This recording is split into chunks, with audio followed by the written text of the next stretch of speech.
Hi friends, it's Katie Steinberg here with you and looking forward to sharing our message from Missing Piece last week. We were lucky enough to have Davin Youngs with us, and hopefully you saw some of the pictures and clips from that experience, but he leads groups of folks in improvised vocal experiences, and we talked some about the spiritual implications of that. Just looking forward a couple of weeks, we're actually not meeting this coming Sunday, which I believe is the 13th, so good luck getting ready for school and all of those things for those of you who are doing that. And the following week, the 20th, we will be doing civil conversations. So the idea is that it's an opportunity to engage in a conversation, maybe a tricky topic, with people on differing ideas, differing sides of the argument, and having something civil happen instead of what we see so frequently reflected in our society. And then the 27th will be our 2-year anniversary party at Orman Brewing Company. So I hope that you can come to that, and we always meet at 10:30 on Sunday mornings. But without further ado, here's this week's message from Missing Piece. Before we begin, I want to invite you to take a deep, cleansing breath.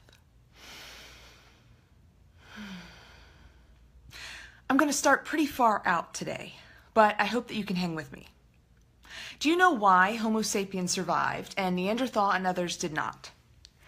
The best theories suggest that it's based in communication. Homo sapien learned to communicate, to improve hunting techniques, and organize into functioning groups with roles and tasks, creating higher rates of survival. The other thing communication allowed was to articulate and share a common narrative. This is our story. This is who we are. If we all work toward that, we can move forward, benchmark off each other, focus all that we do toward a common goal, an ideal, a story. Communication allows us to progress.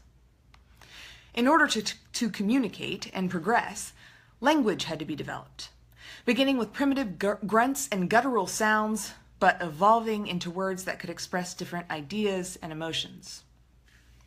And what is it that allows us to make sounds, form words, and communicate? At the base of it all is our breath. The breath's journey through the vocal cords, across the throat, all of it to make sounds, words, express ideas, to create. It starts with your breath. Genesis, first chapter of the Bible, a prologue captured in ancient Hebraic poetry, paints a lyrical picture of a world spoken, breathed into existence. It is not my belief that these ancient poets who crafted this depiction had any intention of it being taken literally, but instead invite us to think about the deep magic of creation, the deep power of words to create worlds, to create that common narrative that gives us identity, common goals, a shared ideal of what the world could and should be. And I set forth to you that it all begins with breath. Even the most ancient name of God, Yahweh, or as ancient Hebrew that didn't have vowels would have said, Yahweh.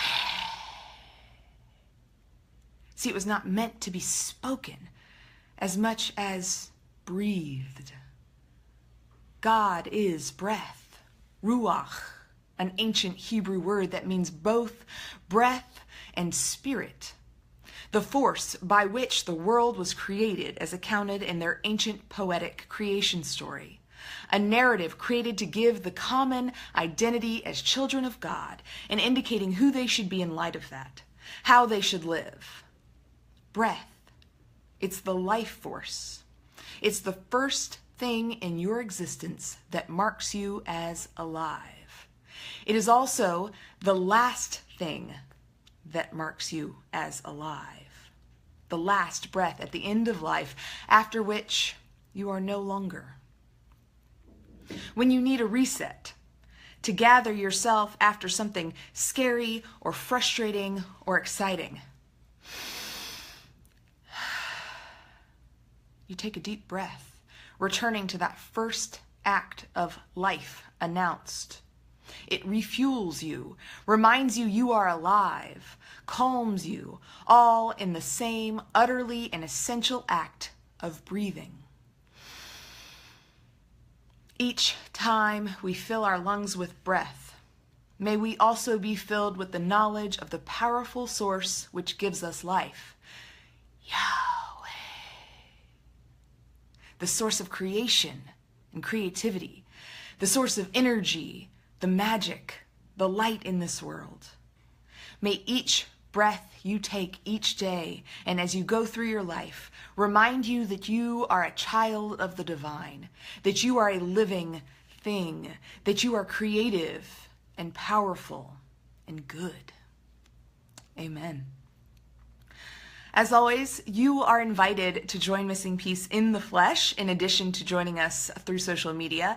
And you can do that on the 20th with our civil conversations, or the 27th for our anniversary party. And look for those events on Facebook. You can also follow us on Instagram, YouTube, or join our text application by texting PEACE to 33222, and you can find this nomadic community wandering all over Volusia County. Thanks for tuning in, friends. Grace and peace.